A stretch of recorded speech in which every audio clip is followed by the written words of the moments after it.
Hello বন্ধুরা, আমার অনুশ্রী আড্ডায় তোমাদের সবাইকে আবার স্বাগত। নতুন এক ভিডিও নিয়ে নতুন একভাবে আমি তোমাদের সামনে আবার হাজির হলাম।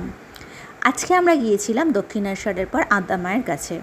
তো আদ্যা মায়ের কাছে যারা যান বা যায় তারা সবাই জানো ওখানে খাওয়া দাওয়ার একটা ব্যবস্থা থাকে।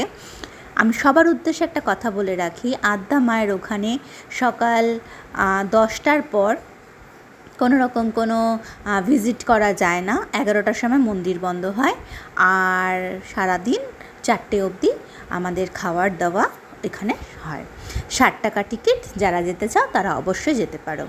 প্রথমেই এখানে লাফাতে লাফাতে বেগুনি চলে এসছে, বেগুনির সাথে গরম গরম ধোয়া ওঠা পোলাও চলে এসছে। ওফ, কি খেতে ছিল পোলাওটা!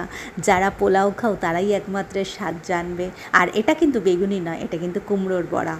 এমনভাবে বানানো হয়েছে যেন মনে হচ্ছে বেগুনি।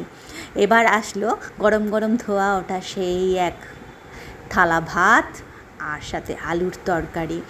তো এত গরম ছিল, বিশ্বাস করো বন্ধুরা, আমি হাত দিতে পারছিলাম না। আলুর তরকারির সাথে ছিল এখানে খিচুড়ি, আর সাথেই থাকবে তরকারি। এখানে তরকারির মধ্যে তোমরা জানো এখন খুব সস্তায় পাওয়া যাচ্ছে, সেটা হচ্ছে পুঁই শাক। পুঁই শাক দিয়ে আমার বর ভীষণ ভালো করে খাচ্ছে। আর এত গরম যে এখানে আমরা খেতেই পারছি না। তার মধ্যে ছিল খুব কম পাখা, এবং সাথে চাটনি আর পায়েস চলে এসছে।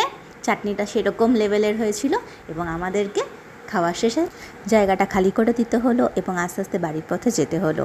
তাহলে আমার ভিডিওটা ভালো লাগলে বন্ধুরা অবশ্যই লাইক আর সাবস্ক্রাইব করতে ভুলো না, এবং দক্ষিণেশ্বরে আসলে অবশ্যই এখানে এসো।